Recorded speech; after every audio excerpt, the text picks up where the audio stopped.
Hoje, como disse, na Semana Teológica, Casa Aberta, Palavra, Oração e Comunhão, nós vamos olhar um pouco para esse olhar de pequenos grupos, de discipulado, da celebração, aonde entra a palavra, aonde entra a oração, aonde entra a comunhão.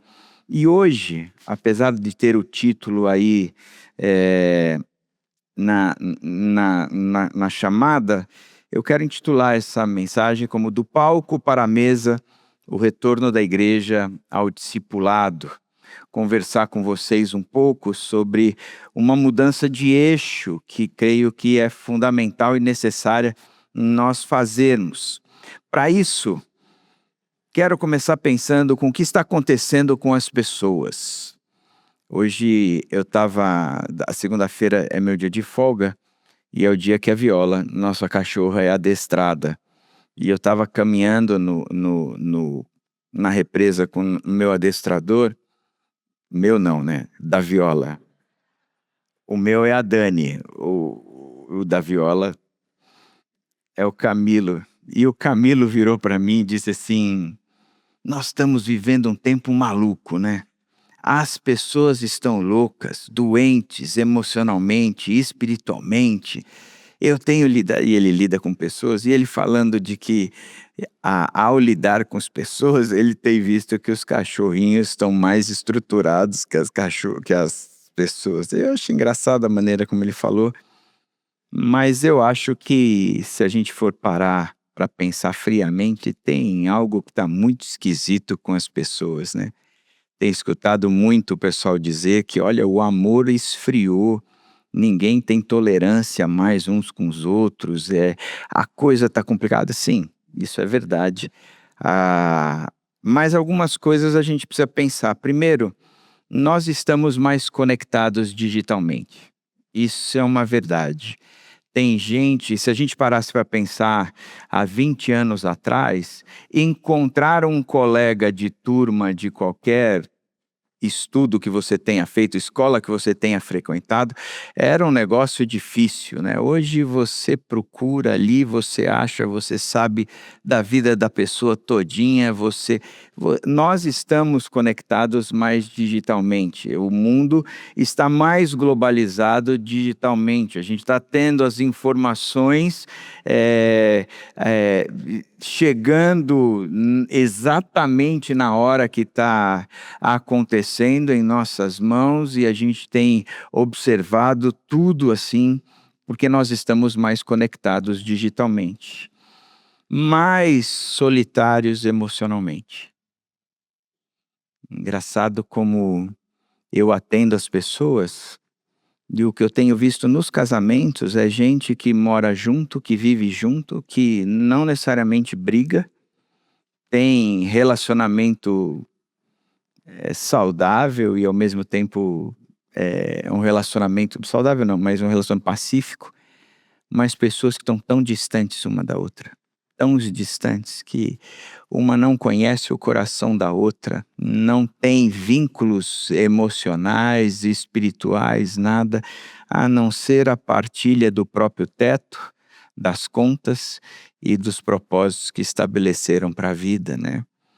Mais solitárias emocionalmente do que nós nunca vivenciamos isso, mas elas são mais informadas. A informação chegando numa velocidade na mão de todo mundo, e eu acho que a informação também tem gerado muita ansiedade e depressão, porque o povo está sabendo o tempo todo. Eu ilustro sempre numa reunião que estava eu e o Alan, que temos os filhos mais velhos, e os outros pastores com tudo filho pequenininho. E eles falando da crise que iam ter, porque os filhos iam entrar no salto do 6º mês. Eu falei, o que é o salto do 6º mês? Eles me explicaram, mas até hoje eu não consigo entender, lembrar. O salto do 6º mês. Eles estavam no 4º mês, já começava a gerar ansiedade, medo, insegurança, se preparava, se antevia para aquele momento e talvez nem fosse viver de acordo com, né? As informações estão chegando muito rápido às nossas mãos, às nossas nos nossos celulares, nos nossos tablets, nos nossos computadores, mas são informações que a gente às vezes também não sabe qual é a fonte, são informações que não entram em detalhamento, muito pelo contrário. Hoje a gente sabe que a gente tem que fazer um vídeo de não mais de 2 minutos, porque mais do que 2 minutos ninguém assiste. Eu não sei quem criou essa regra, porque eu não consigo assistir mais de 15 segundos. Então quem criou os 2 minutos não me ganha, porque eu assisto 15 segundos, já começou a ficar chato, eu mudo, não estou nem interessado. Agora, o que a gente percebe é que tem muita informação, as fontes não são confiáveis, mas ao mesmo tempo o povo acredita que tem muita informação, mas são muito rasos na informação.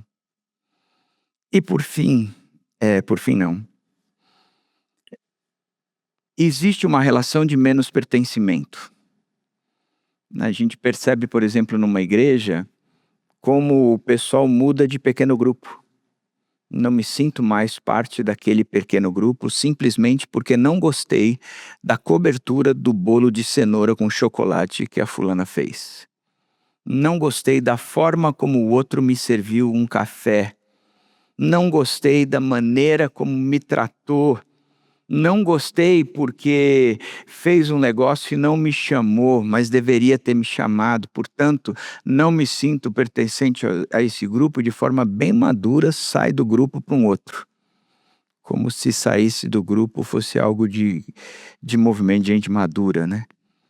E não é. Eu disse recentemente que todo relacionamento gera intimidade, toda intimidade gera conflito. O imaturo hoje está trocando o relacionamento. O maduro vai aprender a administrar o conflito. Essa, para mim, é uma das principais marcas do cristianismo, porque o cristianismo é tornar a pessoa madura. Madura para a vida, para o enfrentamento das coisas, para os relacionamentos, para saber estabelecer prioridade. Portanto, o saber administrar conflito é para gente madura mesmo, não se troca de relacionamento. A gente administra conflito, a gente trata, a gente resolve e assim por diante. Da mesma forma que elas estão mais expostas. E uma exposição maior, ela também gera um problema, né? Quer dizer, a gente sabe o que todo mundo está fazendo o tempo todo. Mas nós estamos vivendo também um período onde a crítica está extremamente exacerbada. Portanto, eu acabo criticando o que o outro está fazendo, que acabou de expor nas redes sociais o que fazia. Então eu vou lá e criticar, e falar mal, e cancelar. Por quê? Porque esse é o padrão de hoje em dia. Não vejo uma outra razão a não ser o que a cultura forjou que fizéssemos, nós nos tornássemos extremamente críticos, julgadores, que olha para o outro na condição de que eu posso dizer o que eu acho, trazendo isso como uma sentença definida para cima de qualquer pessoa. E o barato da situação é: eu posso seguir e eu endeuso aquele cara e ele se torna para mim o meu maior influencer, mas ele pisou na bola, eu vou cancelá-lo como hater, né? Eu acho interessante a maneira como se coloca, se intitula ou se chama aquele que cancela o outro, hater, o que odeia. Então essa já é o princípio dos relacionamentos das redes sociais. Entendeu? Quer dizer, então você vai ver que as pessoas estão conectadas, elas estão mais solitárias, mas estão mais informadas, menos pertencentes e mais expostas. E uma coisa que a gente tem que entender é que as pessoas estão cansadas de frequentar ambiente onde são vistas, mas não conhecidas. E essa é uma realidade que essas marcas todas trouxeram, né? As pessoas estão cansadas de frequentar ambientes onde são vistas, mas não conhecidas. A cultura mudou. Mas se a gente olhar hoje em dia, a gente vai perceber que a cultura mudou. E mudou muito. Se eu pegar da época dos meus pais para cá, São gerações que passaram, mas a prática de vida é totalmente diferente. Eu brinco, mas dizendo de forma séria, a geração do meu pai sabia olhar para um filho e fazer o diagnóstico, trazendo para este filho o resultado final do diagnóstico feito. O filho sabia se ia apanhar ou não, se ia levar uma surra, se ia estar de castigo, se ia estar proibido de respirar pelos próximos 3 meses e assim por diante. Pela maneira de enxergar, o filho sabia. Hoje a gente tem aumentado o óculos, vira, põe para ver se o olho fica maior, para ver se o filho enxerga aquilo que a gente está querendo dizer pelo olhar. E não enxerga. Uma geração sempre está respondendo a outra geração. A geração dos meus pais foi uma geração sem dúvida nenhuma, onde a disciplina falava muito alto. Eu digo por mim, não sei vocês, mas eu sou filho de paraibana. Apanhava 3 vezes ao dia.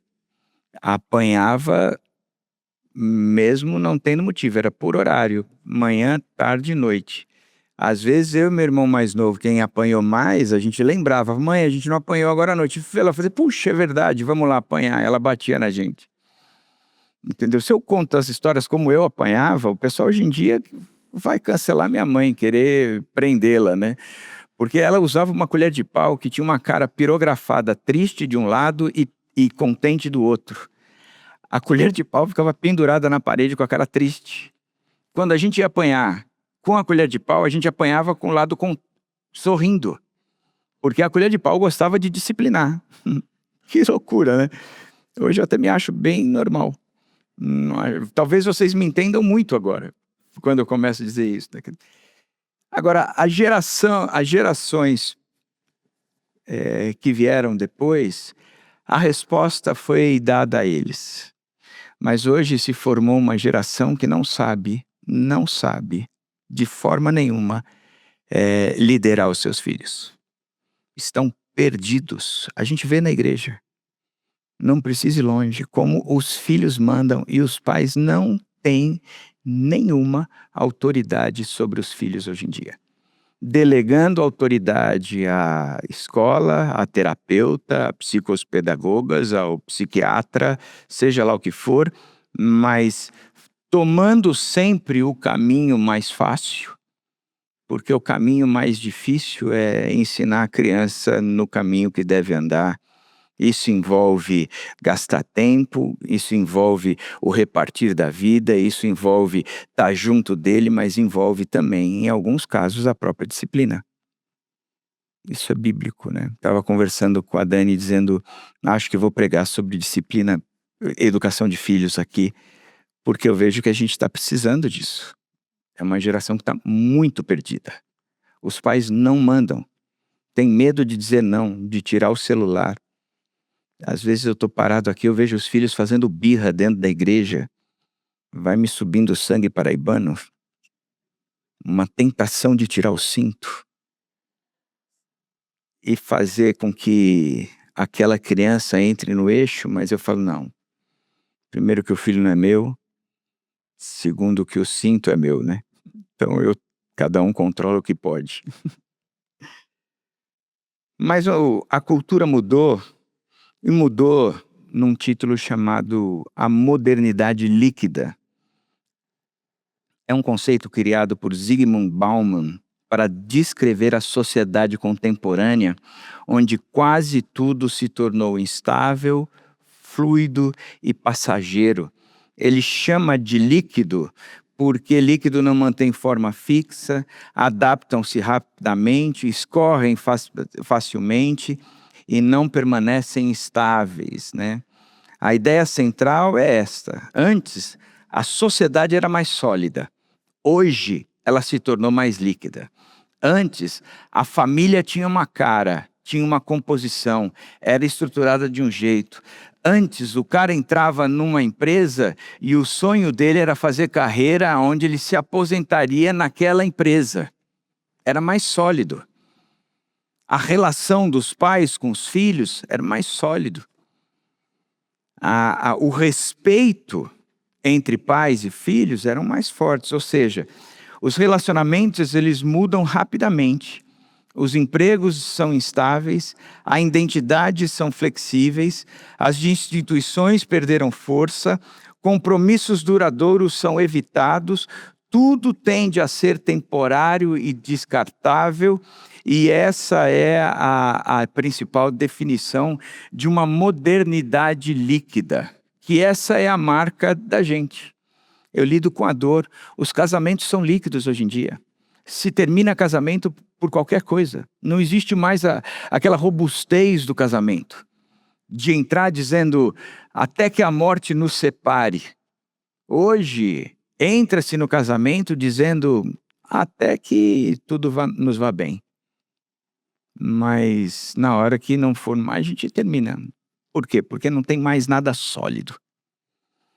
A gente vai ver um individualismo imperando muito forte. Eu corro atrás daquilo que eu quero para mim.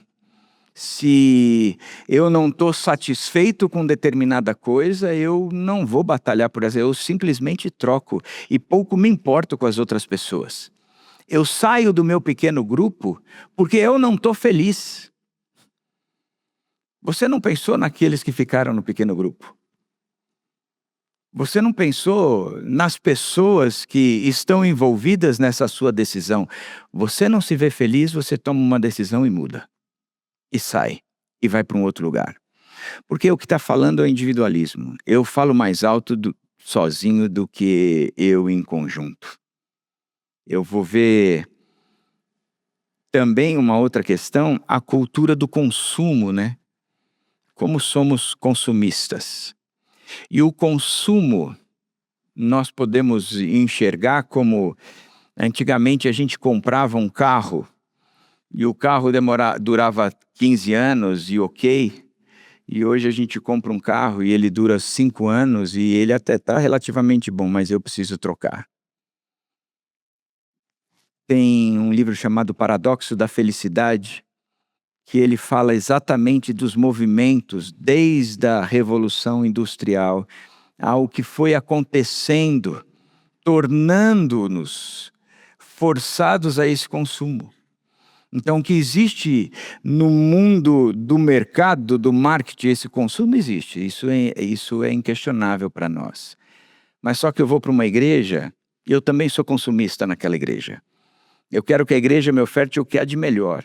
E tem que me manter o que há de melhor no padrão elevado o tempo todo. A igreja tem que ser com um pastor relevante, com um louvor bacana, as músicas têm que ter essa marca. Eu quero que a igreja tenha gravata ou desgravatado, parede preta ou parede colorida, mas eu vou correndo atrás daquilo que eu quero consumir no serviço que a igreja pode me prestar, porque se não me prestar direito, eu mudo. Eu troco. Porque é mais fácil. Porque é mais simples. Porque o individualismo está falando alto. Porque uma das marcas que nós temos é o imediatismo, né? Se formar um filho, dedica-se uma vida. Eu em 2, 3 vezes que falei com ele e ele não me obedeceu, eu já jogo a toalha, eu preciso de uma psiquiatra, de uma psicóloga, porque a criança tem TDAH, porque a criança tem aquilo, porque eu corro para o caminho mais fácil. Eu vou dizer como alguém que foi criança com um TDAH desesperador, né? Nunca passei na vida direto só por conselho. E cheguei onde estou. Então o que eu penso é que nós vivemos uma sociedade onde nós não queremos pagar o preço. O nosso negócio é resolvam por mim e para mim o mais rápido possível. Porque eu não quero gastar tempo. E se você não me ofertar o que me resolve o mais rápido possível, eu vou procurar uma outra coisa, porque alguém está ofertando algo o mais rápido possível. E a gente vê o que Paulo fala sobre que são levados por qualquer vento de doutrina, né?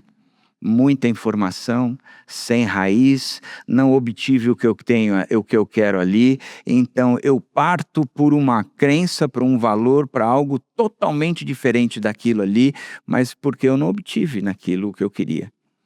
E a gente vai montando umas estruturas absurdas, né? Tem um amigo meu que sentou comigo e disse: eu sou um cristão reencarnacionista. Eu falei assim, quando você assume isso, Jesus está dando pulo no céu e o Kardec está girando na sepultura, porque são duas coisas totalmente distantes uma da outra. Um cristão não pode nunca pensar em reencarnação. Jesus venceu a morte, é ressurreição. Reencarnação é obra, ressurreição é graça. Não dá para ser um cristão reencarnacionista, cara. Você está juntando coisas que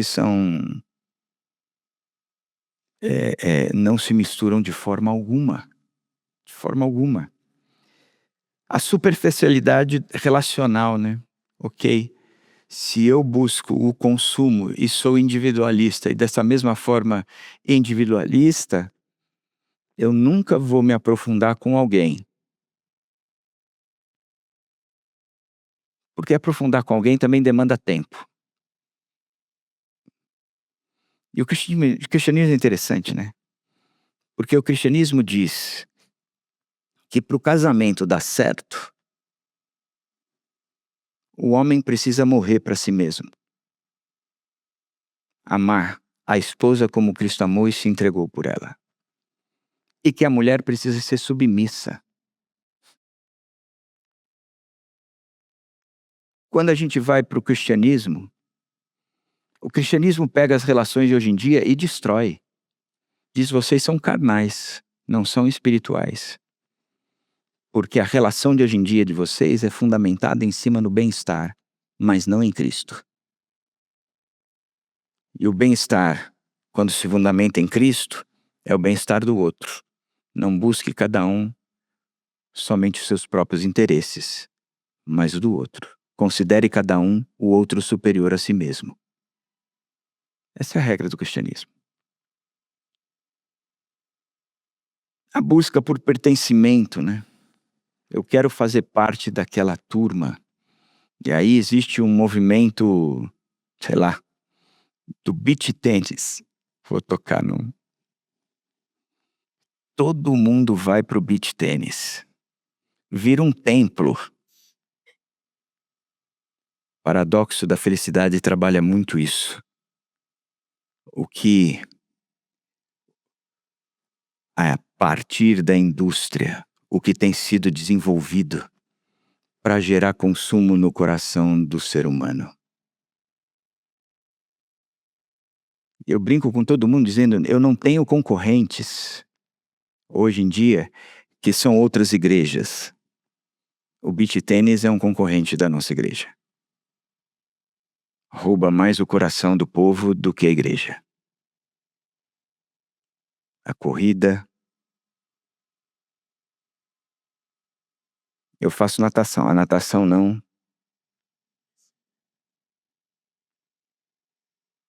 Busca por pertencimento. Eu quero pertencer a esse grupo, eu quero pertencer a essa tribo, eu quero pertencer a isso. Eu vou e eu alimento o meu consumismo, o meu individualismo, essa modernidade líquida a partir desse pertencimento.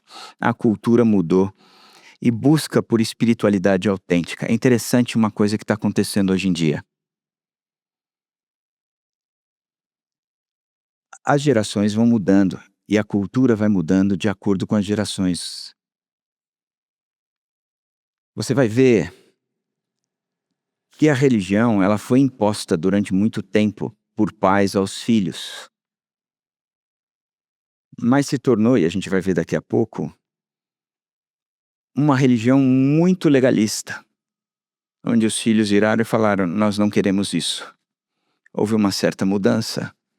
A religião se tornou um pouco, e a religião, estou dizendo, é o mundo evangélico, se tornou um pouco mais acessível, a gente começou a falar a linguagem da cultura e assim por diante. O povo entrou. e começaram a vir. Mas ainda assim, o que se falava dentro das igrejas não era o que se vivia fora das igrejas. Não foi um cristianismo que impactou de dentro da igreja para a cultura, para a cidade, para onde a pessoa trabalha, para onde a pessoa estuda. Ficou muito num discurso de púlpito, de fala, de imposição de pais para filhos, mas que aquilo não era vivido. A geração de hoje em dia, que passou por algumas ondas,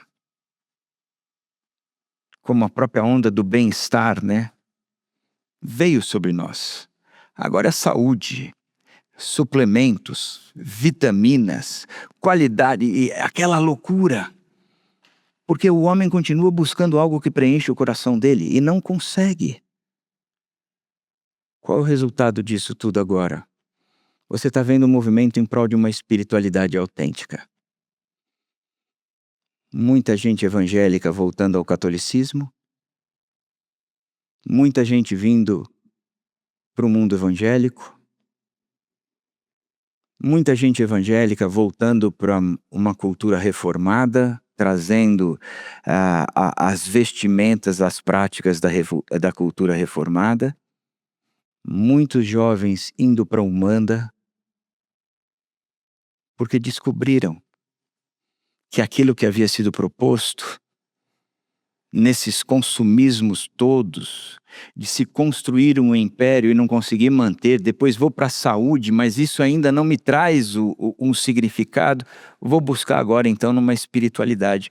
Por isso que eu creio que a gente está numa fase de transição de igreja. A história está nos levando para uma transição. A igreja que a gente conhecia vai ter que mudar, porque a realidade está mudando. E a gente vai precisar aprender a ofertar o que de fato estão se pedindo, para que a gente não fique ofertando coisas que já não falam mais para essa geração. Portanto, a igreja servindo ao propósito de Deus, a igreja sempre está servindo ao propósito de Deus. Tendo Davi, pois, servido ao propósito de Deus em sua geração, adormeceu.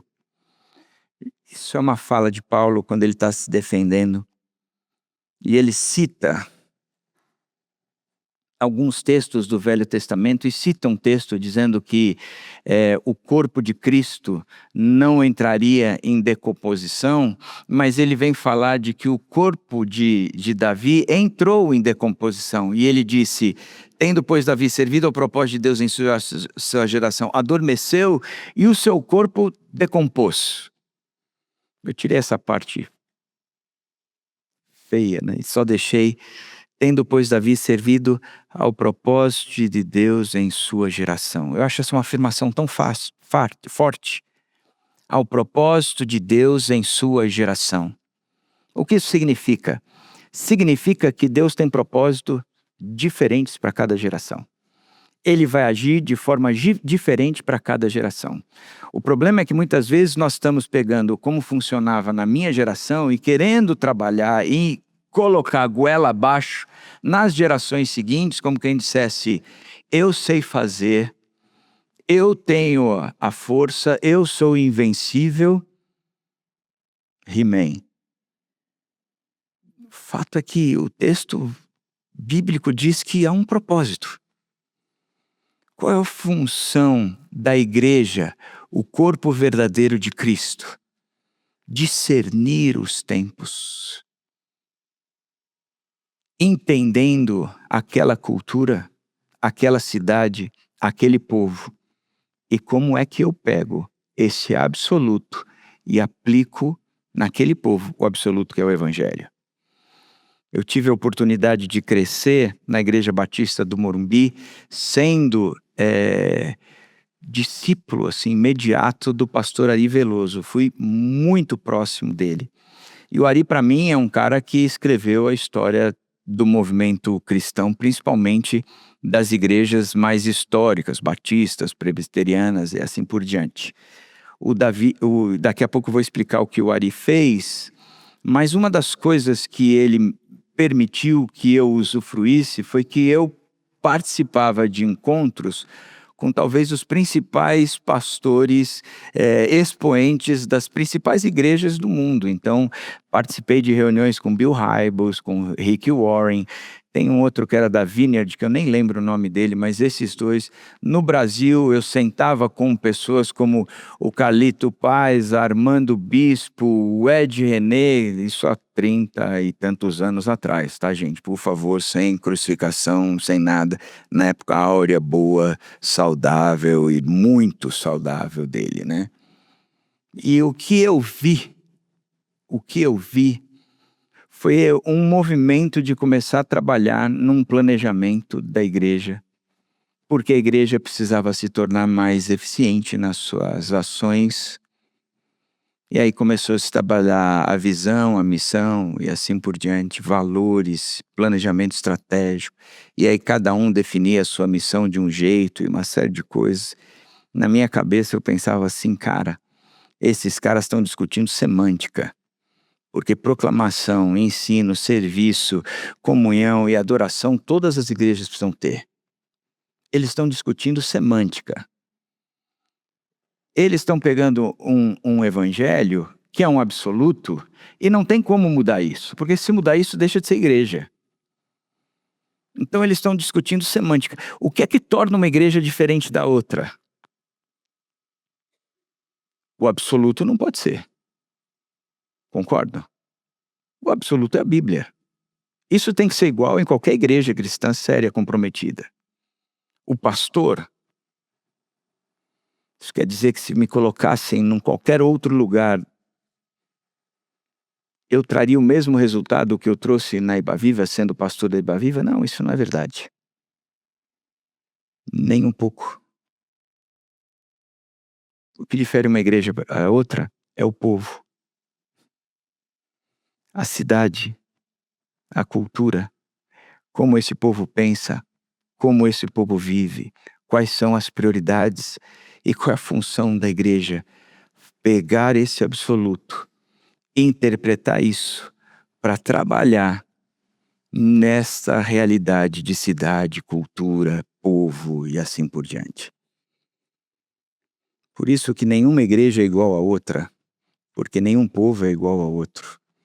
O pessoal de Vinhedo não é igual ao pessoal de Jundiaí.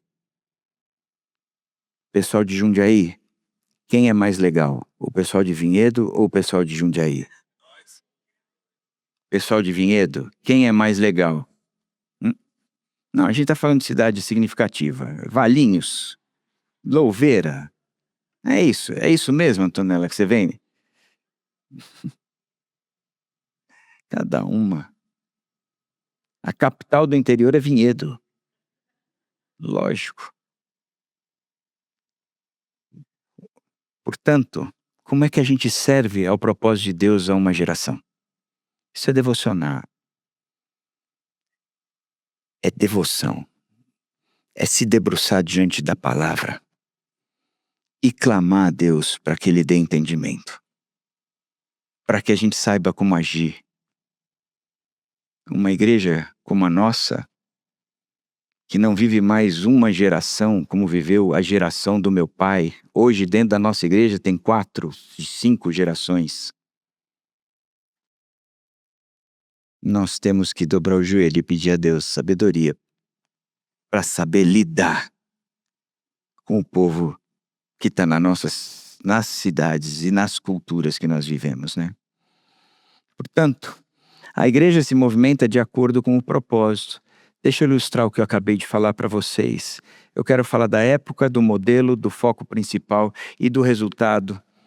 Se eu olhar para pré-1970, igreja onde eu cresci, minha infância, pré-adolescência e começo da minha juventude, eu vou ver que o modelo da igreja é institucional, é tradicional, faz parte do movimento batista, é presbiteriana, faz parte de todos os encontros do movimento batista, presbiteriano, responde de forma. O foco principal é a preservação da tradição e doutrina interna. A igreja olha e diz: nós temos a nossa tradição, nós funcionamos assim, todo terceiro domingo de cada mês tem ceia, existem os diáconos, existem os pastores, as classes de criança, a escola dominical funcionava de forma rígida e de forma intensa, e isso era legal. Eu lembro que na minha infância eu tive que decorar muito versículo. Lembro de uma vez, num sábado, chegar de um futebol num terreno baldio que tinha lá perto de casa.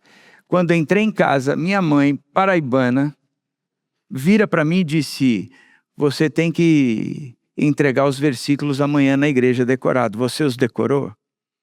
E eu disse: não. Decorei em pé, porque eu não podia sentar. Tamanha inflamação numa determinada região. Decorei com temor, né? Da minha mãe e não da Bíblia, tanto assim. O resultado eram famílias tradicionais, compostas por famílias tradicionais. Naquela época, se falasse em divórcio, era um escândalo dentro da igreja. Da mesma forma como existiam as famílias tradicionais dentro da igreja, a família Fontana, a família Paz, a família sei lá eu o quê. Existiam as famílias que mandavam dentro da igreja. E elas eram os donos da igreja. E eram por gerações. A igreja era voltada para dentro, não se pensava em evangelização, se fazia evangelização muito pouco, era no máximo de rua e assim por diante. Os programas para dentro, a sociedade de senhora era para cuidar das senhoras que frequentavam a igreja e assim por diante. Pouco diálogo com a cultura. Era tão pouco diálogo que a gente rodava disco para trás e eu escutava o diabo falando ali e quebrava essas coisas. Porque a cultura era isso aí. Não se pode ouvir. A Xuxa era do mal. Led Zeppelin era do mal. E era engraçado que o diabo era o mais eclético de todos, né? Ele ia de Xuxa a Led Zeppelin. O bicho era bom, músico bom pra caramba, né? Porque ele conseguia fazer umas coisas em todos os cantos. Lembro, por exemplo, de que na minha época só se cantava hino e os únicos instrumentos que tinham dentro da igreja eram um órgão e um piano. E o órgão, ele era tocado bombeado. A perna da organista parecia do Roberto Carlos, jogador de futebol, porque ela tinha que ficar bombeando o órgão lá o tempo todo. Lembro quando começaram a entrar os cânticos, que se chamavam corinhos, de um pastor sentar e querer avaliar os cânticos. Eu lembro de uma música do Sérgio Pimenta que dizia: amanhã pescador já se lança no mar. E aí ia dizendo, música bonita, e o pastor dizendo: olha, começa, pimenta, é manhã pescador. O que essa pimenta tem a ver com é manhã pescador? Eu levantei, Pimenta é o nome do compositor, chama Sérgio Pimenta. Ele, entendi. Mas porque o cântico era extremamente censurado, né? Era o hino. E só se cantava em hino. Depois começou a entrar um violão. A bateria era instrumento do diabo, literalmente. Hoje, a bateria não, mas os bateristas eu enxergo como. Eu não consigo fazer distinção entre um e outro. Havia um legalismo muito grande. Eu lembro que a diretora da minha escola se converteu, foi fazer a classe de integração, e aí entrevistaram, perguntando: a senhora usa calça comprida? Falei: sim, eu trabalho com uma escola, então eu uso calça comprida na minha escola. E o resultado foi: então a senhora não pode ser membro da nossa igreja, porque ela usava calça comprida. E por fim, eles tinham um estudo bíblico levado a sério. Os caras estudavam Bíblia. Estudavam Bíblia. Eu, da minha infância até eu sair, mudar para o Morumbi, eu acho que eu vi umas 3, 4 vezes uma teologia sistemática inteira. Inteira. mas estudo aprofundado mesmo. O pessoal estudava muita Bíblia, muita Bíblia. De 1980 a 2010, ela começou a se tornar atraente ao perdido. Uma igreja atraente ao perdido. Você vai ouvir o Ari Veloso falando que ele queria uma igreja e o Ari era extremamente evangelista, comunicava o evangelho para todo mundo, mas o negócio dele era ter uma igreja que falasse para aquele que não tinha igreja. E o Ari dizia ainda mais: existe igreja para classes mais baixas, a dar com pau em cada esquina, todo mundo, mas não existe igreja voltada para o rico. Então ele monta uma igreja onde ele queria alcançar os formadores de opinião da sociedade, os caras mais endinheirados, porque de fato não existia igreja naquela época que atendesse o rico. Hoje em dia existe igreja com área VIP, mas naquela época não existia. Então, para ele, a entrega de uma mensagem tinha que ser muito bem elaborada, com um baita conteúdo, porque ele estava lidando com gente que pensava. E ele queria alcançar esse pessoal.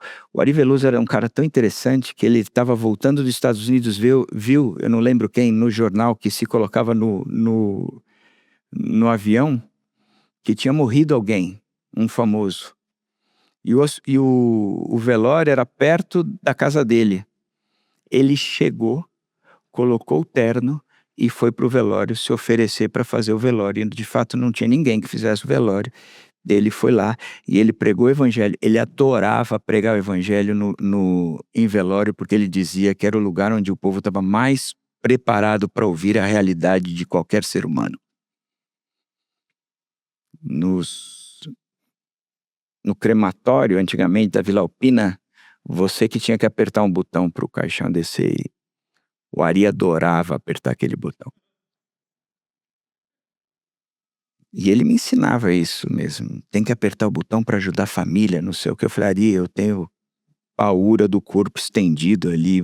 Eu sou diferente de você, cara. Eu tenho medo de lagartixa.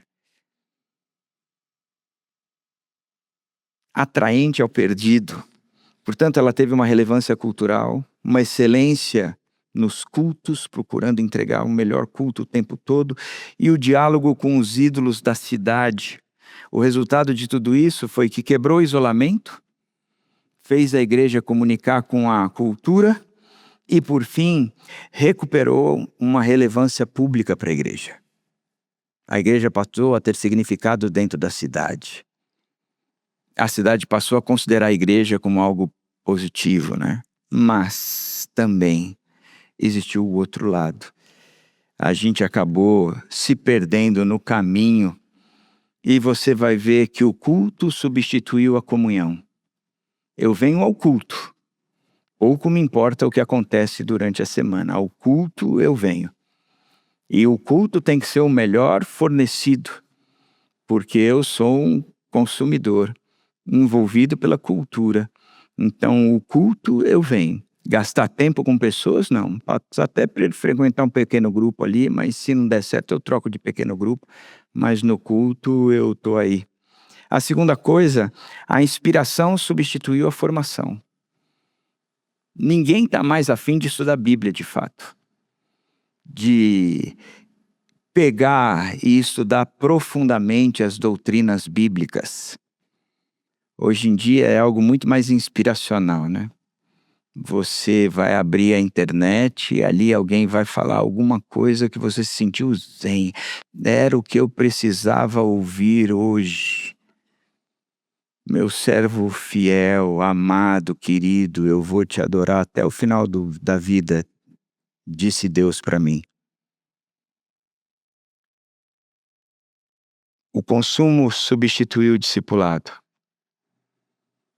Um povo cristão consumista pra caramba, que exige que a igreja oferte cada vez melhor. Eu lembro de um pastor que colocou um carro no púlpito para comunicar de forma atraente para aqueles que estavam ouvindo. Eu falei assim, qual é o próximo passo? Um avião? Porque essa esse pessoal estava exigindo cada vez mais e mais, cada vez mais e mais. Às vezes eu vejo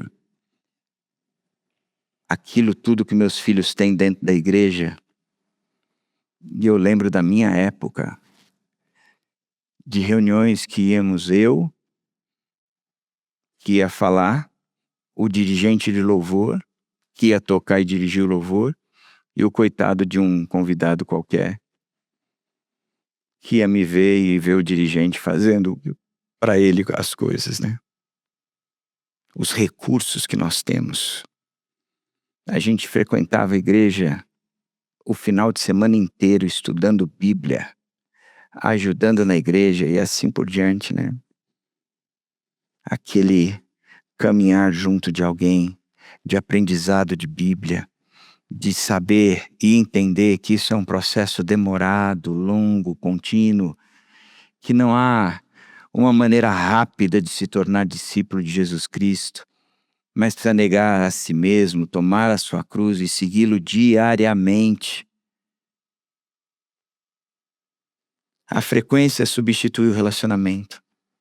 É impressionante como uma das primeiras perguntas que os outros pastores fazem a mim, quando sabem que eu sou pastor, é: quantos membros tem a sua igreja? Recentemente encontrei um que chegou em Vinhedo e me apresentei, e ele se apresentou e ele disse que estava aí procurando um ministério novo. Falei: cara, legal, não sei o quê. Vou ver se começo alguma coisa. Falei: legal. Aí ele perguntou: e a sua igreja tem quantos membros? Eu nem sei, porque está naquela mudança de quantidade, que tem uma quantidade de gente que não está aqui, que a gente está querendo que saia, mas não quer sair porque também não vem, e uma série de coisas assim. Falei: eu acho que umas 1.400. Ele falou: nossa, é grande.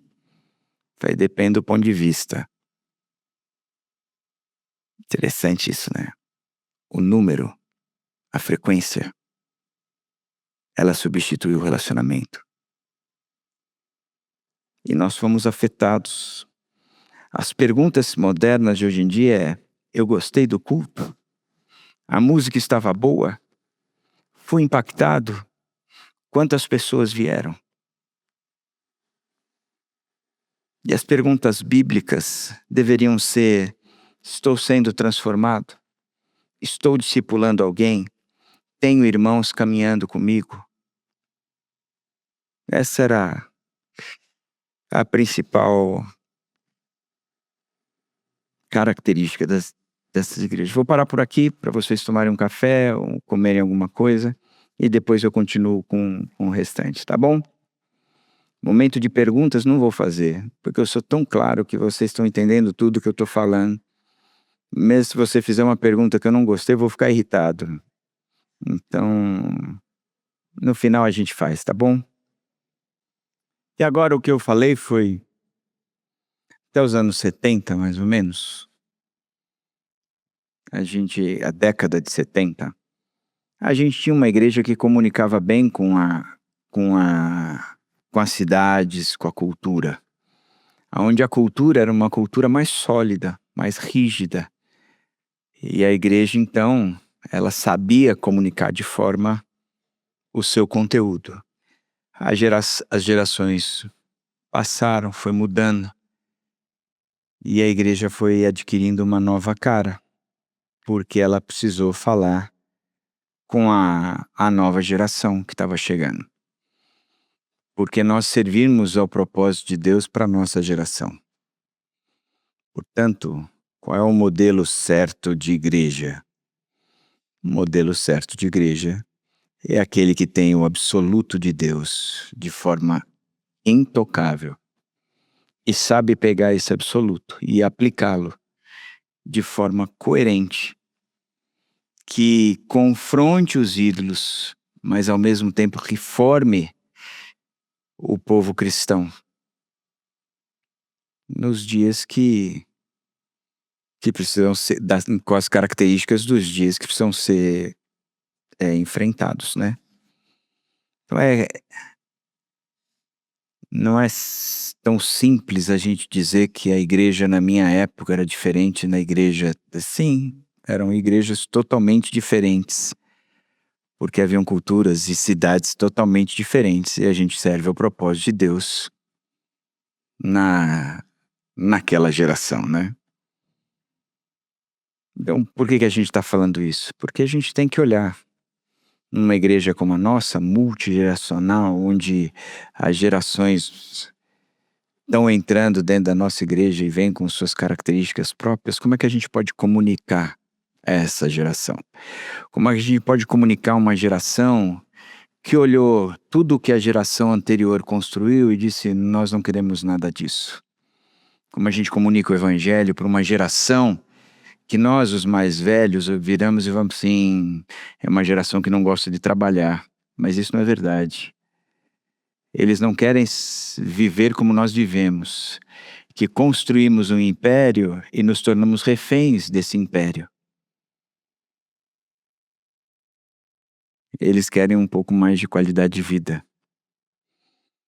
Eles querem uma religião que é diferente do que a que estava sendo pregada, onde havia muito discurso e pouca prática. Onde eles viram, por exemplo, a geração mais velha quebrando o pau entre si, rachando igrejas por ideologias políticas. E eles levantam e falam: não é nada disso que nós queremos.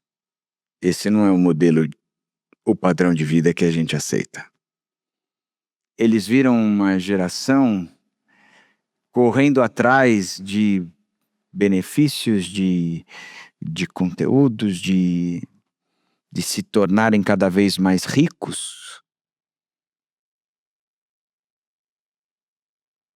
mas uma geração que não teve tempo para gastar com os filhos, porque estavam tão vendidos a esse consumismo desenfreado.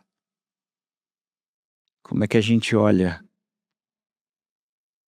para essa nova geração que está entrando dentro da nossa igreja e a gente responde aos anseios de que, ok, ter um mundaréu de seguidores no Instagram, mas esse é o meu perfil público, pouco acesso. Tem um outro perfil com quem eu converso com os mais próximos. Esse eu tenho mais interesse. Como é que a gente dialoga sendo uma geração mais velha que enxerga que há necessidade agora da gente formar novos líderes, porque a nossa geração já está indo, mas a igreja precisa sobreviver, sendo igreja, servindo ao propósito de Deus a esta geração. Como é que nós formamos líderes para essa nova geração? Formatando-os com a nossa cabeça? Vamos só matá-los, mas não formatá-los. Como é que a gente investe na geração do meu neto? Você do seu neto, né? Não eu. Eu não tenho netos. Lá de trás estão tudo devagar pra caramba. Eu oro todo dia: Senhor, desperta o interesse. Como é que a gente pode ser? Porque a gente está vivendo uma mudança. A gente está passando um período de transição.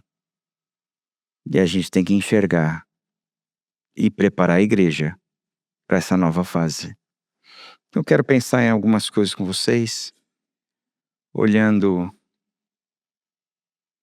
o que é que o que perdemos no caminho.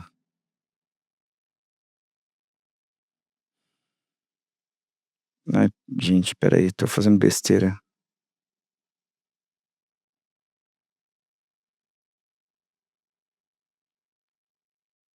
É isso aí, eu já falei, né?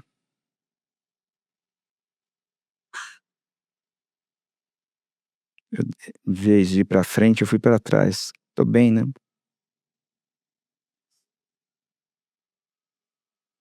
O modelo bíblico de Atos 2, 42 a 47, eles se dedicavam ao ensino dos apóstolos e à comunhão, ao partir do pão e às orações. Todos estavam cheios de temor e muitas maravilhas e sinais eram feitos pelos apóstolos. Os que criam mantinham-se unidos e tinham tudo em comum. Vendendo suas propriedades e bens, distribuíam a cada um conforme a sua necessidade. Todos os dias continuavam a reunir-se no pátio do templo. Partiam o pão em casa e juntos participavam das refeições com alegria e sinceridade de coração, louvando a Deus e tendo a simpatia do povo. E o Senhor lhes acrescentava diariamente os que iam sendo salvos. E logo depois vai dizer que naquele dia 3.000 pessoas foram acrescentadas, né?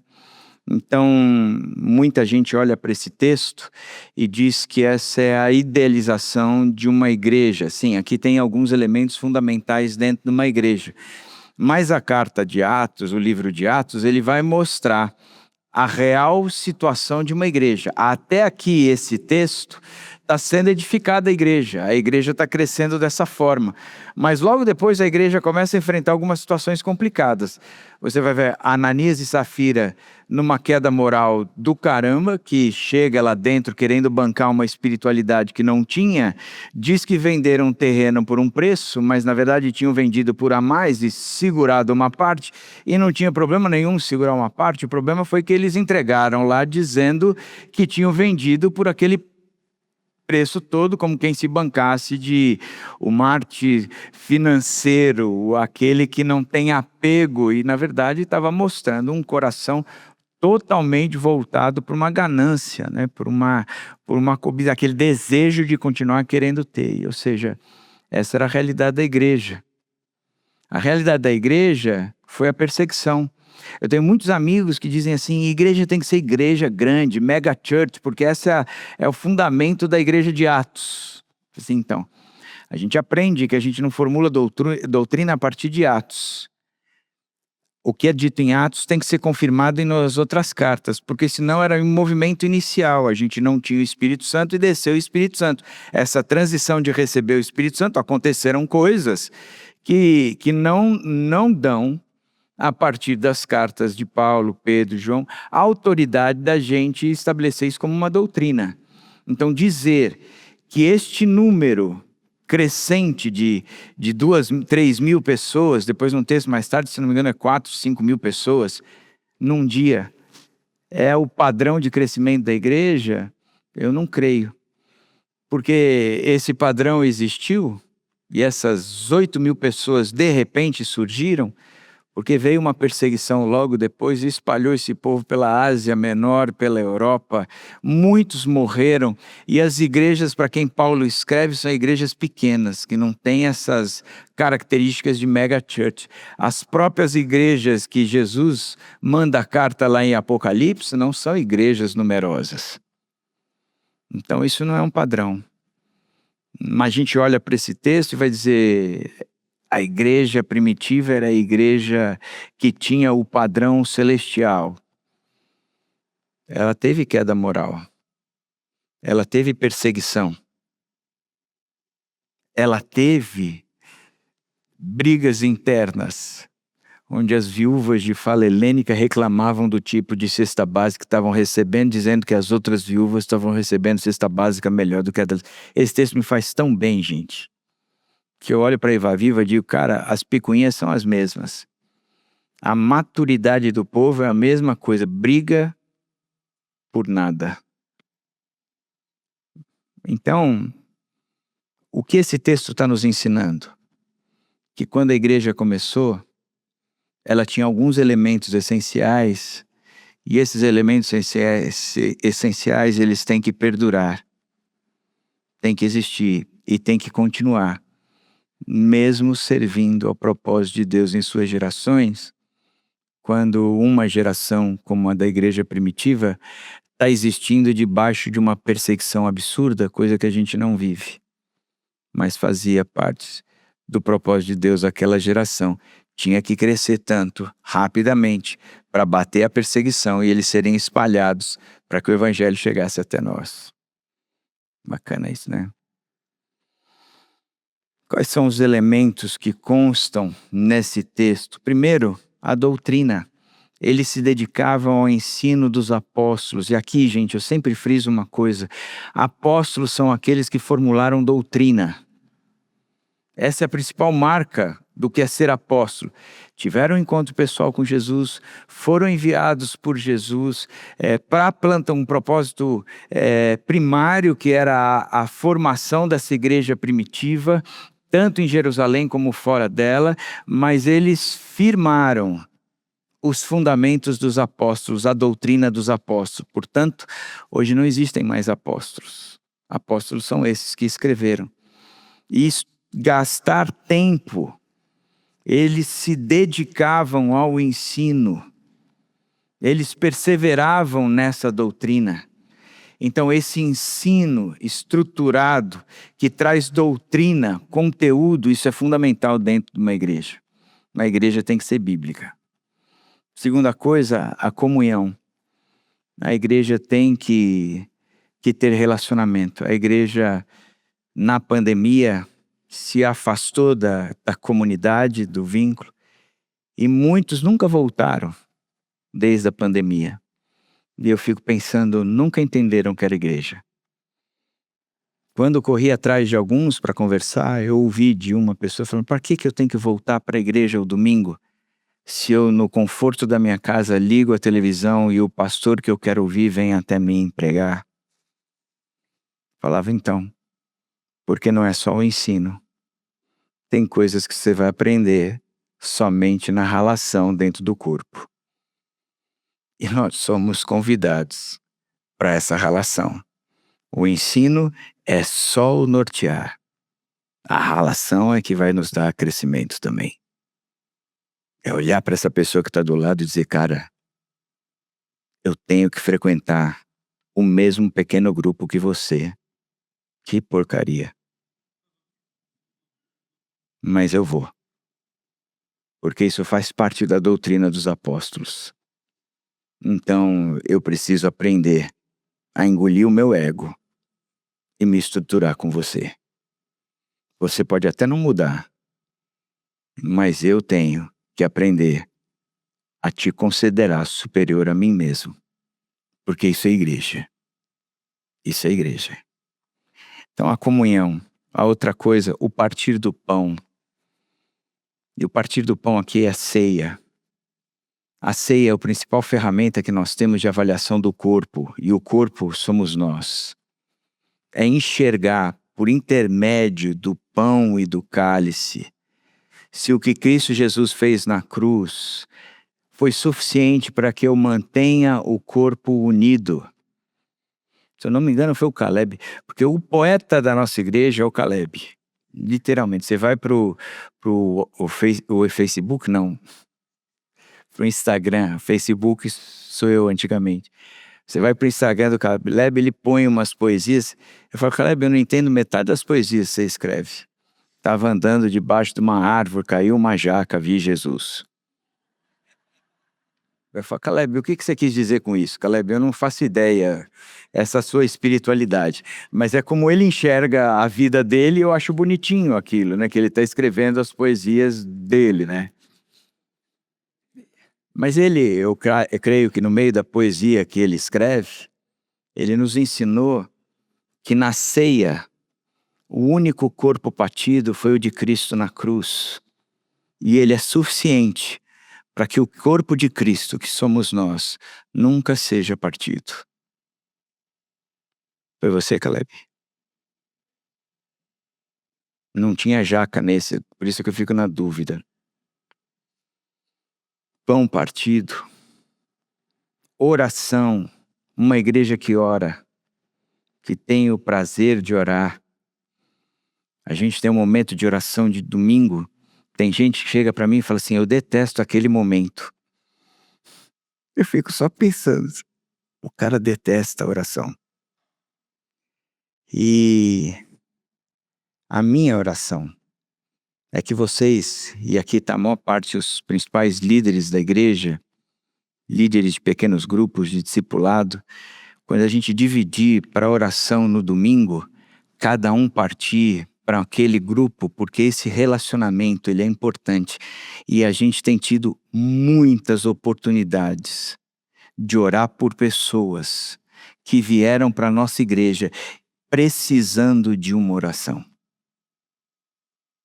Às vezes eu estou aqui na frente, eu fico vendo as panelinhas orando. Se eu pudesse falar o que eu penso, ia virar assim: ô panela, desmonta aqui, cada um para um lado. Vão orar com gente que está aqui hoje na igreja. Vocês oram durante a semana, vocês se conhecem. Oração, uma igreja que ora e ora e ora.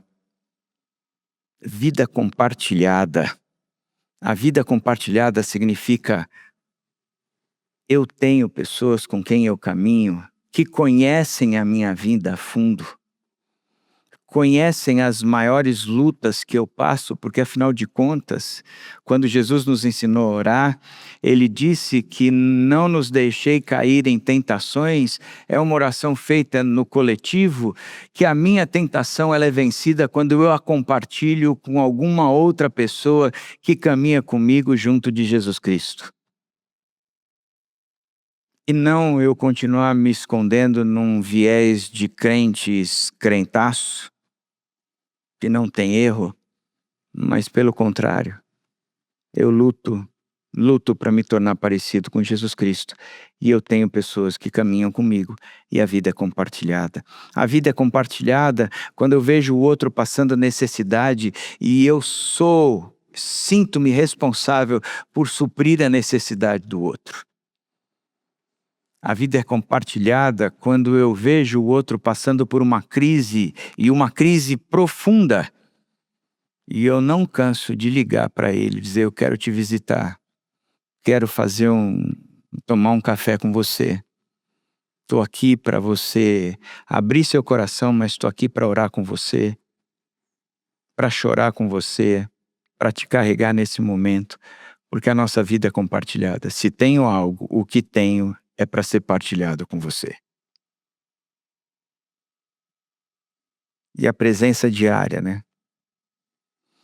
Eu tenho um grupo discipulado que se encontra quarta-feira antes da capacitação da noite. A gente se encontra na minha sala. E é um grupo que estão sendo muito transformados a partir da palavra. E para mim tem sido um dos pontos altos da semana, porque eu sento com eles e eu praticamente não falo muita coisa. Foram que eles estudaram na Bíblia e como eles estão aplicando e como o grupo tem curtido estar juntos. E eles têm curtido tanto estar juntos que agora eles inventaram de, no grupo, trazer comida. Uma vez foi uma torta animal, bateu a da Antonella, humilhou, depois cuscuz. No último encontro foi escabeche. Grupaço. O melhor que eu já participei na vida. Às vezes eu fico pensando, por que isso? Porque tem um deles que pilha a mãe para fazer isso. Por que isso? Porque eles têm um prazer absoluto de estarem juntos. Porque é naqueles encontros ali que a vida está sendo totalmente transformadas. Que a gente nos vê orando pelo nosso casamento, pelos nossos filhos, pela igreja, por pessoas, um pelo outro. Esse é o modelo, é o conteúdo que tem dentro de uma igreja, segundo Atos 2, né? O modelo de Jesus também é um bom modelo, né? Ou seja, é o modelo para nós. Você vai ver que Jesus pregava as multidões. Você vai ver que ele formava os 12. Ele formava a liderança, ele estava levando o outro a uma determinada maturidade que o processo que foi feito na vida dele, ele também estava levando outros a viverem o mesmo processo. a encontrarem Jesus da mesma forma. Ele caminhava com as pessoas. Ele compartilhava com as refeições. Aqui eu desço daí que hoje eu vou jantar na sua casa. Ele corrigia no relacionamento. Ele formava na vida, ou a vida. Você percebe que Jesus era extremamente relacional. As coisas aconteciam enquanto ele estava se relacionando com outras pessoas. Você não vê Jesus formando uma igreja. Você não vê Jesus preocupado com um culto. Se nós estivéssemos hoje aqui com Jesus, estaria Jesus ensinando ao término, ele ia virar para Dani, Reuel, que está cuidando de todo mundo, e falou assim, e como é que a gente vai alimentar esse pessoal? Ele dizendo, Jesus, a gente não pensou nisso, já está tarde. Cardeais não abre hoje à noite. Não dá nem para a gente pedir para a Nívia. As padarias já fecharam, onde é que a gente vai trazer isso? Ele falou, ok, vamos alimentar. E ia deixar o povo administrativo maluco, né? Jesus, ele se impulsionou para relacionamentos. Mas isso não quer dizer que ele não pregava às multidões, que ele não trazia os discípulos próximos, que ele não fazia pequenos grupos com seus discípulos e assim por diante. O modelo de Paulo é um modelo interessante, Atos 20:20. Vocês sabem que não deixei de pregar-lhes a vocês nada que fosse proveitoso, mas ensinei tudo publicamente e de casa em casa. Você vai ver que Paulo, ele faz uma celebração pública, enquanto ele faz celebrações nas casas. Mas ao mesmo tempo, quando a gente estuda a história de Paulo, a gente sabe que ele está trabalhando questões de relacionamento o tempo todo. Mas você, Timóteo, quem tem feito a capacitação já escutou o texto de 2 Timóteo, quando ele vai dizendo que numa grande casa há vasos de prata e vasos de ouro e prata para honra, vasos de madeira e barro para desonra. Dentro de uma igreja tem vasos, tem pessoas que são para honra, tem pessoas que são para desonra. E aí ele vai dizer, os últimos dias sobrevirão tempos terríveis, porque dentro da igreja os vasos de desonra estarão tripudiando sobre os vasos de honra. Mas Paulo traz a solução. Ele diz assim, mas você, Timóteo, você tem seguido de perto. Você sabe quem eu sou. Você me conhece. Eu não sou esse vaso de desonra. Você me conhece, Timóteo. Conhece o meu ensino, conhece a minha conduta, conhece o meu propósito, conhece a minha fé, conhece o meu amor, conhece a minha paciência, conhece o meu sofrimento, as perseguições e as tribulações que eu passei. Você me conhece. Interessante que o que Paulo está ensinando para Timóteo nesse texto é que a identificação de um bom mestre para um falso mestre, que eram os grandes inimigos de Paulo, ou Paulo, Pedro, João, Judas escrevem contra os falsos mestres, é conhecer a vida deles. Porque a vida deles fala tão alto quanto o ensino deles. Tem muita gente que pergunta para mim, quem são os pastores que você mais ouve? Os pastores que eu mais ouço hoje em dia são Israel e o Caleb. Porque esses dois, eles têm autoridade para mim. Porque o que eles pregam, eles vivem. E os caras são sérios pra caramba. Um escreve uma poesia, fala de jaca, uma série de coisas, mas ele é sério pra caramba. Sério pra caramba. Porque eu os conheço. Dos outros grandes, admiro, falam bem. Mas eu fecho com o Caleb. Porque eu não sei como os outros grandes tratam as suas esposas. O Caleb eu sei como trata a Mila. Eu não conheço os filhos dos outros. Infelizmente, os dos Caleb eu conheço. Esses dias sumiu uma peça da Kombi. Foram achar a peça da Kombi em cima de uma árvore. Filhos do Caleb. Eu os conheço, estou fechado com eles. Entenderam, gente? Relacionamento, né? E é uma geração que está chegando pra gente, que está dizendo nós não queremos mais o superficial no relacionamento. A gente quer entrar mais a fundo. Coisa que nós perdemos quando abrimos a igreja para uma comunicação com a cultura. A gente perdeu, olhou muito para fora. Agora está na hora da gente voltar. Continuar conversando com a cultura, mas olhando para dentro. Mas olhando para dentro. Que é o pedido de socorro da próxima geração. Por isso não é abandonar o domingo. Eu não estou falando de menos culto, menos celebração, menos pregação, menos Vila GC, menos presença aqui. Nós não estamos falando disso. Talvez os nossos cultos não mudem. Eles vão continuar a mesma característica das celebrações. Mas nós estamos dizendo de mais discipulado, mais relacionamento, mais formação espiritual, mais vida compartilhada. É isso que a gente precisa fazer, mudar um pouco a nossa direção, uma mudança de eixo. O eixo, quando ele é centrado no domingo e as celebrações levam aos PGs, que levam aos discipulados. Qual é o ponto alto da Iba Viva? O domingo. Vem no domingo, que é sensacional.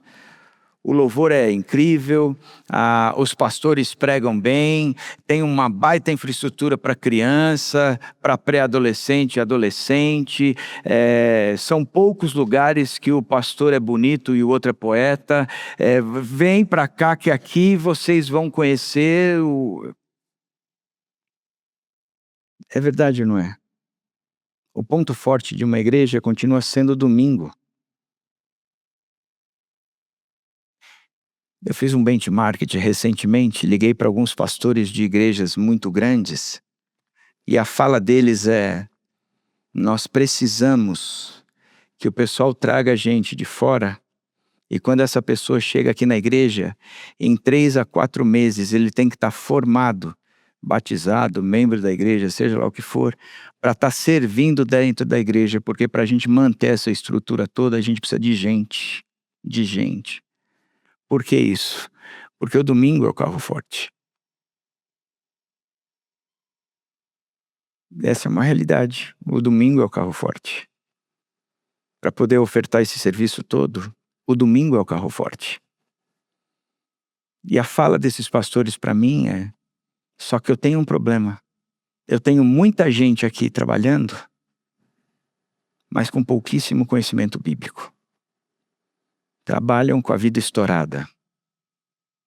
O casal nem é casado, dorme juntos, fazem uma noite de loucuras e depois no domingo de manhã vem para a igreja servir e tá tudo ok para esses casais. Então a gente precisa trazer essa formação espiritual, essa caminhada junto, aonde a gente vai colocando o povo, mas não porque eles estão aprendendo de púlpito somente, mas porque eles têm gente que caminha com eles durante a semana. E o domingo passa a ser o encontro desse povo todo, né? Quando a gente é centrado no domingo, você vai ver um consumidor religioso vindo para a igreja, as conexões superficiais, eu largo a igreja, eu largo o meu pequeno grupo, eu não quero mais ser discipulado por essa pessoa, já teve gente que veio falar isso para mim. As conexões são superficiais, a dependência do palco, do púlpito, do que acontece aqui de domingo e pouquíssima mutualidade. O povo é frio e distante. Quando o eixo ele é centrado no discipulado, aonde o discipulado promove pequenos grupos que promovem as celebrações, aonde as celebrações passam a ser esse grande encontros daqueles que vivem discipulado. Porque hoje o povo chega na igreja e a gente fala assim, aonde é quem é alguém que pode discipulá-lo? O cara tem que chegar na igreja porque já está sendo discipulado. O relacionamento intencional me impulsionou a chamar aquela pessoa e trazer para a igreja. Esse relacionamento que vai trazer a maturidade na jornada do outro é o ponto central, e não as celebrações de domingo. As celebrações de domingo são os grandes encontros desse ponto central. Discipulado, que gera pequenos grupos com visão de discipulado.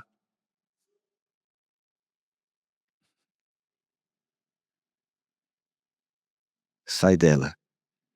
Quando acontecem as manifestações esquisitas, né, a gente já entende que é o demônio, sai dela. Discipulado que gera esses pequenos grupos com visão de discipulado, que promovem encontros aonde o que acontece no discipulado e nos pequenos grupos são partilhados e vividos nesses grandes encontros. Portanto, relacionamentos profundos, formação espiritual, mutualidade, a missão é compartilhada e a celebração como o transbordar disso tudo. Uma mudança de eixo. Uma mudança de eixo. Os de Jundiaí, no projeto de plantação de igreja em Jundiaí, isso aqui já está sendo bem vivido. Bem vivido mesmo. É ou não é? Na Iba Viva a gente vai conseguir também trazer esse movimento. Essa mudança de eixo nos faz trabalhar o propósito, a missão e a visão. Uma cidade transformada por uma igreja acolhedora que promove cura social e renovação cultural, formada por autênticos discípulos de Cristo, transformados por meio do ensino bíblico. Nós existimos por causa disso. Nós não queremos enxergar uma igreja, mas a cidade transformada. Que o discipulado venha transformar aquela pessoa que ela aprendeu a viver na sua cultura, na sua cidade, no seu trabalho, como um verdadeiro discípulo de Jesus Cristo. É isso aqui que a gente está falando. A missão é o como? Glorificar a Deus formando uma comunidade de discípulos que vive, proclama e demonstra o Evangelho de Jesus Cristo em todas as esferas da vida. Lá na frente, se a gente fechar os olhos e enxergar lá na frente a nossa igreja, talvez seja a igreja qual nem eu vou ser pastor.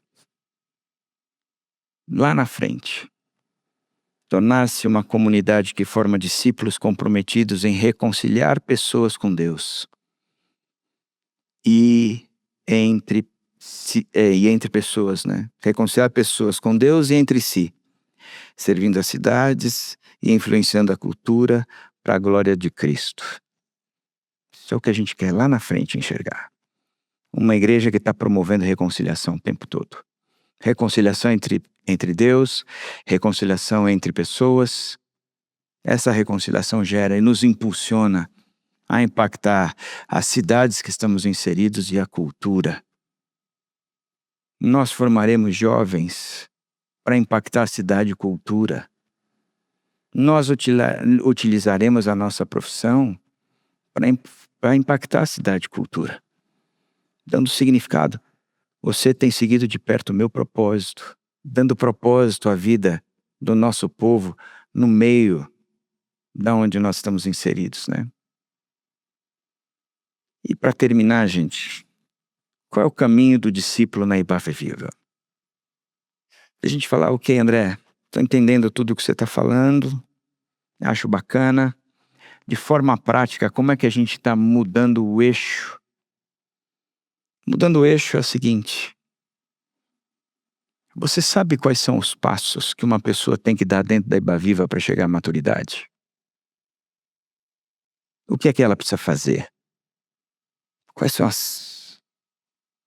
as marcas que tem que estar nela?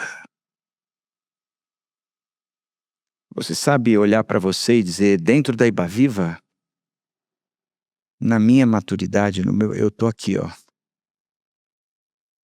A gente não sabia dizer isso porque a gente não tinha traçado isso. Isso faz um tempo que o presbitério, os pastores, a gente vem conversando sobre isso e a gente vem alinhavando os passos do discípulo na Viva. O primeiro é o aproximar, o evangelho apresentado. É a etapa em que a pessoa é acolhida e tem o primeiro contato com a mensagem de Jesus. O evangelho é anunciado de forma clara e amorosa, abrindo espaço para escuta, perguntas e relacionamento. Quando a gente fala desse primeiro passo, a nossa tendência é querer enxergar essa pessoa dentro da Viva. Mas a nossa tendência tem que ser olhar para isso e dizer que esse primeiro passo, o evangelho apresentado, é aquele que eu dou fora da Viva. É aquele que eu vou dar no meu condomínio.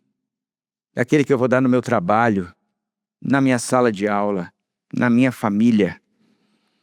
De apresentar o evangelho, de tornar o evangelho atraente, de jogar a pulga atrás da orelha da pessoa, para a pessoa virar e dizer, quero ouvir um pouco mais dessa história.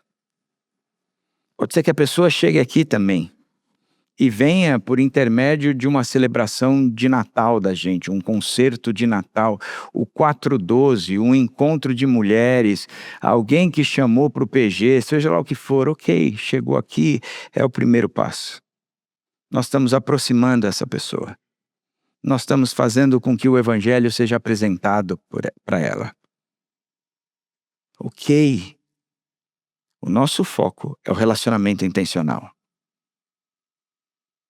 Segundo passo é envolver o evangelho compreendido, é quando a pessoa passa a caminhar mais de perto, aprendendo o significado do evangelho. Nessa fase é ajudada a entender quem é Jesus, o que ele fez e como isso transforma a vida, com acompanhamento e ensino básico da fé. A pessoa já está sendo convidada por mim para estudar a Bíblia. A pessoa já está tendo aí uma noção maior, já tornou-se frequente nas nossas celebrações por causa do nosso relacionamento. Ela já entendeu que existe uma comunidade de gente que se chama cristão, que segue de fato a Jesus Cristo, que paga o preço desse negócio. Então ela está vindo mais, já está mais integrada num pequeno grupo. Ela já está vivenciando, experimentando as coisas da igreja. Ela já não consegue mais faltar de domingo. Ela compreendeu o evangelho. O terceiro passo, o evangelho confessado, é a etapa em que a pessoa dá uma resposta pessoal ao evangelho, confessando sua fé em Cristo. Aqui ela assume compromisso com Jesus e com a comunidade, passando a se identificar como discípulo e a viver uma fé pública e coerente. Nessa etapa, ela vai querer testemunhar publicamente de que Jesus Cristo de fato é o Senhor e Salvador da vida dela. Nessa etapa, ela já está assumindo compromisso com a Viva e com Cristo por intermédio da Viva, dizendo, eu quero viver esse negócio, eu quero estar envolvido nessa história toda, eu já sou firme no meu PG, já estou inteirado nas celebrações, já participo desse movimento todo, eu quero agora que vocês saibam que eu faço parte deste grupo. É nessa fase que vem o batismo, que a pessoa testemunha publicamente a sua fé, que entendeu quem Jesus Cristo é e assumiu o compromisso de buscar esse desenvolvimento da imagem e semelhança de Jesus Cristo nessa comunidade. Isso significa que ela entendeu que aqui dentro é ralação, que vai ter muita dificuldade. Vão ter relacionamentos que vão gerar intimidade, que vão gerar conflitos, mas ela vai aprender que seguir a Cristo é administrar esse conflito, fazer morrer esse conflito, porque o corpo foi partido para que esse corpo nunca fosse partido por mim. Então ela entra nisso. E aí entra o quarto passo, desenvolver. É o evangelho vivenciado. É o processo contínuo de crescimento na fé. O discípulo busca amadurecer em caráter, conhecimento bíblico e serviço. Aprende a obedecer a Jesus em todas as áreas da vida e passa a participar intencionalmente da formação de outros discípulos, integrando com a cidade, bem como com a cultura. Aqui, a pessoa está se desenvolvendo. A sua formação teológica, ela não abre mão e ela vai com a fome que está, aprender cada vez mais a respeito de Jesus Cristo, da Bíblia, da doutrina bíblica e assim por diante. Ela precisa conhecer porque ela sabe que o conhecimento é fundamental na partilha da fé. Aqui ela vai se desenvolver na capacidade de formar discípulos. Aqui ela vai se envolver em todos os ambientes de ensino, de crescimento, de formação teológica da igreja. Aqui, ela vai se permitir ser forjada uma líder de PG, um discipulado, vou trabalhar no ministério, mas eu vou liderar também aonde eu estou vivendo a Cristo de forma integral, impactando a cidade e a cultura que estou inserida. Quero ser uma baita profissional para Cristo. Então eu sou formado aqui dentro como isso. E aqui, eu sou empurrado para viver a Cristo lá fora de fato. Quais são os problemas que essa cidade tem que a gente pode resolver? Quais são os ídolos que essa cultura tem que a gente pode demover? Essa última parte é onde cada um de nós devemos estar depois de assumir esse compromisso forte com Deus até que Ele venha. Isso aqui, os primeiros 3 passos, eles são relativamente rápidos. O último é para a vida toda. Esse é o caminho do discípulo na Ibaviva. Amanhã eu vou falar um pouco mais sobre o discipulado, a importância dele e assim por diante. Queria que você viesse e participasse, porque a nossa preocupação é se a gente quer mudar o eixo, a gente tem que alimentar o nosso povo com essa visão. Se a gente quer mudar o eixo, entendendo que esse é o movimento de Deus para a nossa vida, a gente tem que trabalhar isso juntos, e juntos, e juntos, e assumir esse compromisso juntos. Então vem amanhã, se você conhece alguém que faltou, liga para essa pessoa e diga, olha, Deus vai pesar a mão. Conta, ó, teve um que morreu. Depois a gente desmente, mas faz aquele apelo. Feito. Alguma pergunta? Dúvida, consideração, fala?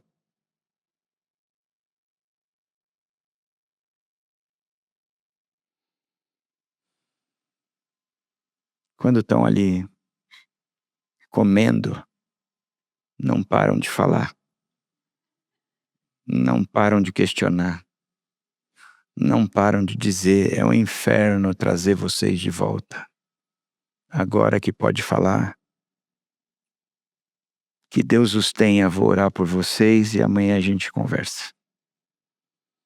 Obrigado, Jesus, porque o Senhor nos convida a viver o teu propósito para a geração que a nossa igreja está inserida.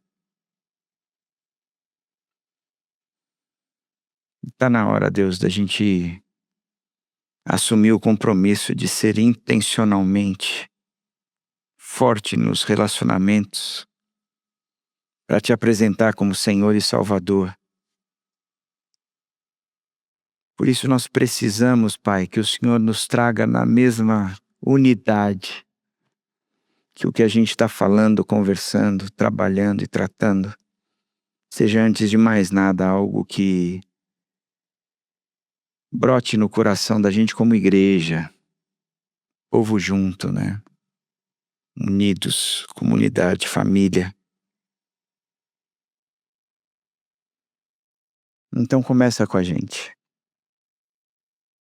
Vai aquecendo o nosso coração, vai trazendo gente para perto, gente que pode ouvir o teu evangelho e aceitá-lo. Aquece no coração, nosso coração é isso, Pai. É em nome de Jesus que eu estou orando. Amém. Obrigado, gente. Boa noite aí. Deus abençoe ricamente a vida de vocês e até amanhã.